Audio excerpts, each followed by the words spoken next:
Imagine, if you can, the sheer sonic power of Jerusalem in the year 66 AD. It is not a quiet place of ancient ruins as we see it today.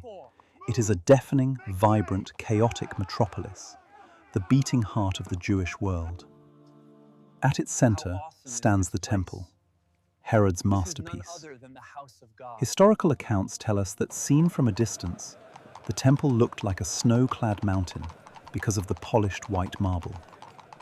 When the sun hit the gold plates adorning its facade, it was blinding. You had to look away.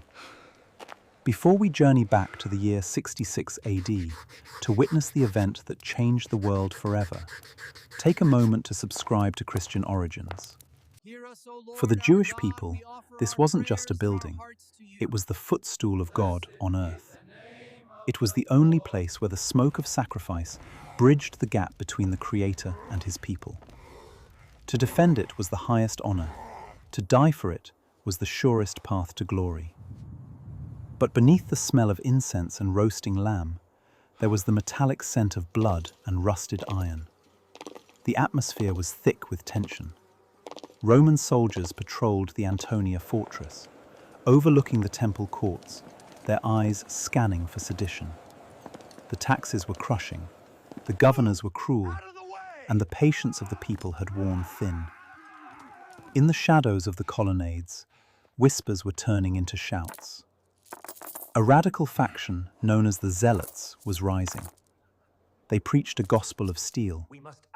Their logic was seductive and simple. God is our only king. Caesar is a tyrant. If we strike, the God of hosts will send his legions of angels to fight alongside us, just as he did for Joshua and David. Yet, walking these same streets was another group, a growing community of Jewish believers who followed the teachings of a Nazarene named Jesus, who had been crucified 3 decades prior. They loved the temple, they walked its courts, but their ears were tuned to a different frequency. They remembered a chilling prophecy whispered by their master years ago. While others sharpened their swords for a holy war, these disciples were watching the horizon, waiting for a sign, not of victory, but of doom. The stage was set for the most catastrophic event in antiquity, a cataclysm that would forever tear the cord connecting the cradle of Judaism and the infant faith of Christianity. Part 2. The Sword of Zeal. The spark finally ignited in the summer of 66 AD. Insults from the Roman governor Florus, combined with the desecration of a synagogue, pushed the population over the edge. The daily sacrifices to the emperor were halted. The revolt had begun. At first, it seemed like the Zealots were right. The sheer ferocity of the Jewish uprising caught the empire off guard. The local Roman garrisons were overrun. And then, the impossible happened. Cestius Gallus, the Roman legate of Syria, marched south with the 12th Legion to crush the rebellion. He arrived at the walls of Jerusalem, ready to restore order. The city trembled. But inexplicably, after a brief siege, Gallus ordered a retreat. To the Jewish defenders, this was the miracle they had prayed for. They pursued the retreating Romans through the pass of Beth Horon and ambushed them. It was a slaughter. The 12th Legion lost its eagle standard and 6,000 men. The Jewish rebels returned to Jerusalem laden with Roman weaponry and siege engines, drunk on victory. They danced in the streets. "God is with us," they cried. "The kingdom has come." To the Zealots, this was proof that the messianic age of liberation had dawned. Moderate voices in Jerusalem who counseled peace were silenced or assassinated. The city was locked down, militarized and prepared for total war. They believed that when Rome returned, God would strike them down again. But amidst this euphoria, the followers of Jesus felt a cold dread gripping their hearts. They were not dancing, they were remembering. They recalled the specific words of Jesus recorded in the Gospel of Luke. When you see Jerusalem being surrounded by armies, you will know that its desolation is near. The Zealots saw the Roman retreat as a victory. The Christians saw it as the signal. The surrounding by armies had happened with Cestius Gallus, and the inexplicable retreat was not a triumph. It was the window of opportunity. The gate had swung open for a moment. While the rest of the city began to fortify the walls, a quiet, heartbreaking exodus began. Part 3. The Great Separation. This is the pivotal moment where the history of the Church separates from the history of the state. It is a moment often overlooked, yet it defines the future of Western religion. Picture the scene under the cover of night. Families are packing only what they can carry on their backs. They are leaving their ancestral homes, their shops, their memories. To their neighbors, they looked like traitors. How could they abandon Jerusalem in her hour of greatest glory? How could they not stay and fight for the temple of God? But these early Christians, historically referred to as the Jerusalem Church, were operating under a different command. Jesus had been explicit. Then let those who are in Judea flee to the mountains. Let those in the city get out, and let those in the country not enter the city. They did not go to the mountains of Judea, which were filled with rebels. Tradition and the historian Eusebius tell us they crossed the Jordan River, moving north to a Gentile city called Pella in the region of the Decapolis. The journey was physical, but the separation was spiritual. By leaving Jerusalem, they were severing the nationalistic tie that bound their faith to the land and the political destiny of Israel. They were declaring that their kingdom was indeed not of this world. They were choosing the words of a rejected Messiah over the call of blood and soil. As they looked back from the hills beyond the Jordan, they saw the sun setting over the Judean highlands. They were safe in Pella, a city of refuge. But back in Jerusalem, the trap was closing.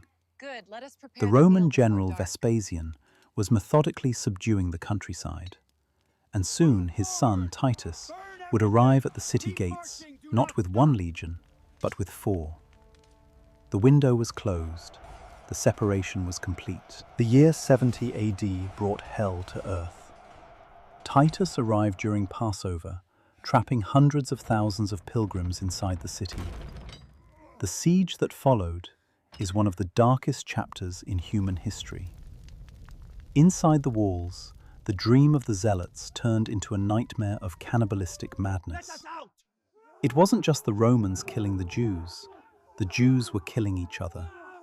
3 rival Zealot factions fought for control of the Temple Mount, burning each other's food supplies in a bid to force the population to fight. The prophecy of days of vengeance was being fulfilled in high definition. Starvation became so rampant that leather belts, shoes, and hay were consumed. The historian Josephus describes the unspeakable, the bonds of humanity snapping, children snatching food from fathers, and mothers driven to insanity by hunger. The holy city became a graveyard. Outside the walls, the Roman engineering machine was relentless. They built a siege wall around the city, crucifying anyone who tried to escape. The forests of the surrounding hills were stripped bare to build crosses. Finally, in August of 70 AD, on the 9th day of the Hebrew month of Av, the very same date the first temple had been destroyed centuries earlier, the end came. The Roman legions breached the Antonia fortress. The fighting spilled into the temple courtyards.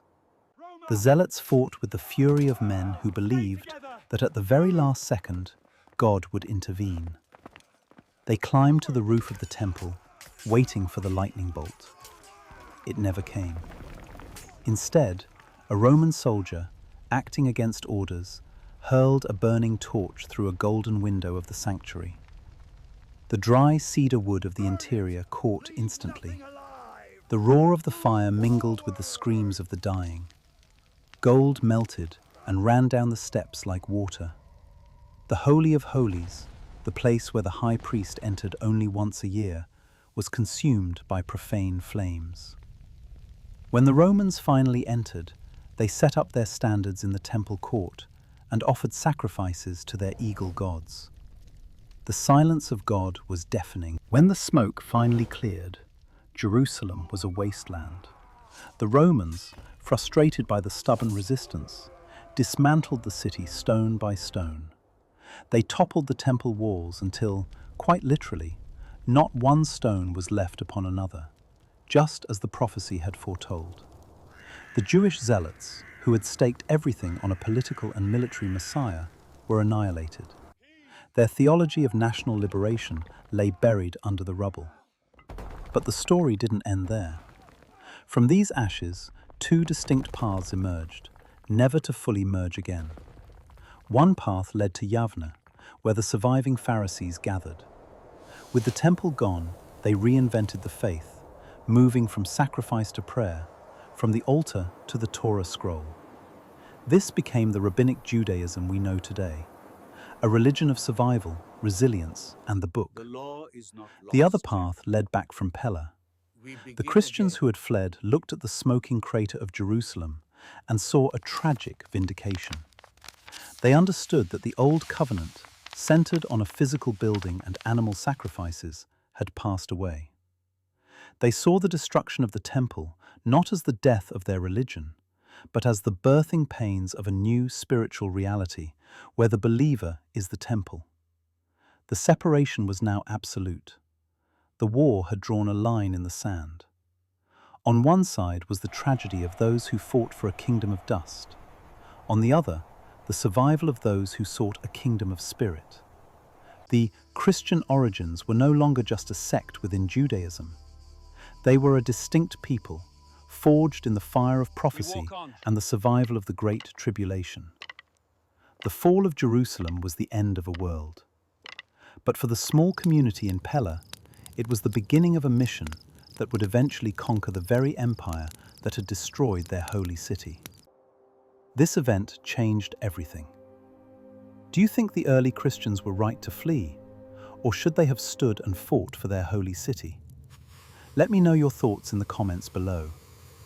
And if you want more deep dives into Christian history, please like this video and subscribe to the channel.